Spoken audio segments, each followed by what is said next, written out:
Hi friends, நம்ம இன்றைக்கி இந்த வீடியோவில் ஒரு சூப்பரான ஃப்ளவரை பற்றின அப்டேட் தான் பார்க்க போகிறோம். இந்த ஃப்ளவரோட நேம் பார்த்தீங்கன்னா மொசாண்டா. இது வந்து நம்ம காம்பவுண்டு பக்கத்தில் எல்லாமே நடலாம். உங்களுக்கு வந்து இந்த பூ வந்து சூப்பராக இருக்கும் வீட்டில் ஃப்ரெண்டில் நட்டிங்கன்னா.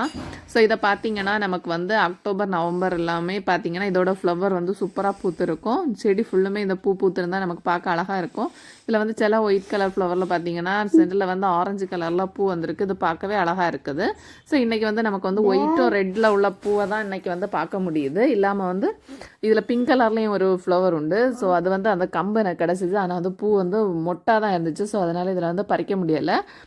இதோட ப்ரொபகேஷன் பார்த்தீங்கன்னா இது வந்து கம்பு வெட்டி நட்டாலே வந்துடும். ஸோ அந்த கிளிப் வந்து நான் இதில் ஆட் பண்ணலை. நான் கம்பு நட்ட பிறகு இது திளத்து வந்தது. இன்னொரு ஷார்ட் வீடியோவில் நம்ம வந்து இதோட அப்டேட் எப்படி இருக்குன்னு நம்ம பார்க்கலாம். பார்த்தீங்களா, நான் வந்து ஒயிட் கலரில் வந்து அந்த ஆரஞ்சு கலர் ஃப்ளவர் இருக்கும், அது நல்லா இருக்கும்னு சொன்னேன்ல. அது இதான் இந்த கொத்துப்பூவில் வந்து இந்த ஆரஞ்சு கலர் வந்திருக்கு, பார்க்க அழகாக இருக்குது. ஸோ இப்போ வந்து இந்த கம்பு வந்து நமக்கு இவ்வளோ எடுத்து வச்சுருக்கிறோம்.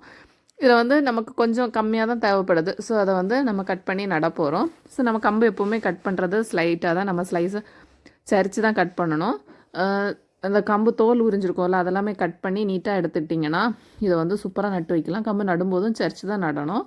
ஸோ இந்த கம்பை வெட்டி நீங்கள் வந்து ஒரு 3 நாள் தண்ணிக்குள்ளே போட்டு வச்சுட்டு அப்புறமா நடலாம். இல்லைனா இது வந்து வேர் வர்றது வரைக்கும் நம்ம தண்ணிக்குள்ளே போட்டு வச்சுட்டு அப்புறமாட்டும் நடலாம். ஆனால் என்னென்னா தண்ணிக்குள்ளே நீங்கள் போட்டு வச்சிங்கன்னா அடிக்கடி தண்ணி மாற்றி கொடுக்கணும். இல்லைனா அது ஒரு மாதிரி ஃபங்கஸ் பிடிச்சி வந்து அது அழுகி போயிடும். ஸோ நம்ம வந்து இன்றைக்கி 3 கலரில் தான் இவ்வளோ கம்பு எடுத்து வச்சுருக்குறோம். இதை வந்து நான் வந்து காம்பவுண்ட் ஓரமாக தான் நட போகிறேன். அப்போ வந்து இது ஃப்ரெண்ட்லேருந்து பார்க்குறதுக்கு ரொம்ப அழகாக இருக்கும். ஸோ அதனால தான் இதை வந்து நம்ம காம்பவுண்ட் ஓரத்தில் நடலாம் அப்படின்னு வச்சுருக்கிறேன். ஸோ இந்த மாதிரி இந்த இடத்துல தான் நான் நட போகிறேன். எல்லா கம்பையுமே நட்டு வச்சாச்சு. இது இப்போ வந்து தழுத்து வந்திருக்கு. அந்த கிளிப்பை ஆட் பண்ணலை. இன்னொரு வீடியோவில் நம்ம பார்க்கலாம். Thank you friends. என்னோட அப்டேட் உங்களுக்கு பிடிச்சா லைக் பண்ணுங்கள், ஷேர் பண்ணுங்கள், மறக்காமல் நம்ம சேனலை சப்ஸ்கிரைப் பண்ணுங்கள். தேங்க்யூ.